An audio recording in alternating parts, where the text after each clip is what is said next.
With so much conflict in the world, including what has now been considered the real Third World War, what do people really think? And how are these sentiments being expressed in the postmodernist world we live in today?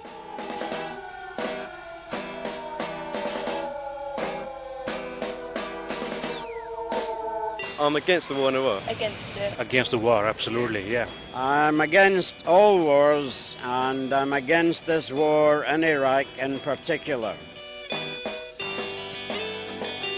I feel that we've gone into Iraq for the wrong reasons. And there's lots of innocent people involved in it. There's lying and everything, deceitful, Tony Blair and everything. And the Bush, since he came, is very dangerous war. It's not a peace, it's not a freedom. So they're just using for terrorism based off lies and everything, so. We're not actually doing any good for the people in Iraq, and there's better things in the world that we could be doing. Having heard what certain members of the British public have to say about the war, we decided to ask a few tourists. Ok, allora, io vorrei sapere una cosa. Dato che nel mondo non c'è soltanto un dittatore, almeno non c'è stato, e che nel mondo non c'è soltanto una guerra civile, ce ne sono milioni, perché attaccare l'Iraq e non il Congo, oppure la Sierra Leone, oppure la Cina, oppure tanti altri paesi del mondo dove ci sono delle guerre? L'America tempo fa ha acquistato la Groenlandia, l'ha comprata, che è il più grande giacimento di petrolio del mondo. Perché andare in Iraq a prendersi il loro petrolio dove sono arrivati prima gli industriali del petrolio e poi le truppe invece di usare il loro? Cioè loro non hanno toccato neanche una goccia di petrolio dalla Groenlandia, ce lo vengono a prendere da noi. So far, we have heard from people of different backgrounds voice their views.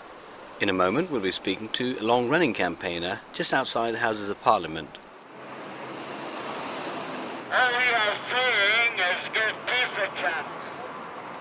But Tony Blair is a criminal. Children and women and soldiers are dying in Iraq today for profits for American big business. Sometimes maybe wars have to be fought. This is a war that's being fought for control of oil in Iraq. America is determined to have control of that oil, and American big business and British big business are determined to have shares of the profit to be made from Iraq. People are dying in Iraq so that profits can be made for American and British big business. It's a disgrace. It's a disgrace on this Parliament across the road, and our part in it is a disgrace. So far, we've spoken to people who feel that war is absolutely unjustified. We managed to come across someone who feels that war is a necessary evil. Meet Peter. My opinions are that war is unfortunately inevitable. I think it's a disgusting thing, on the face of it, war. But it's also part of human nature. Things live and die. People love and hate, and as human beings, we're bound to get into wars. I think as a human race, trying to be civilized and progress, we have to try and minimise the negative effects of war on society and individuals, really. And now we speak to Nick Sager, a student at London South Bank University, on what his views on the war are.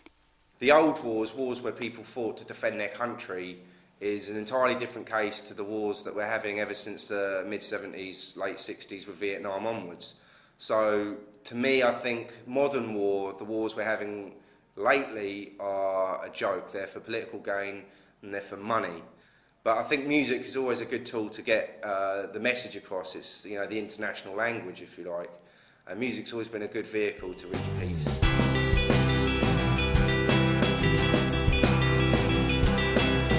Have a right to decide who lives and how many die. When you're juggling with human life, did you see that look in their eyes? They have feelings like you.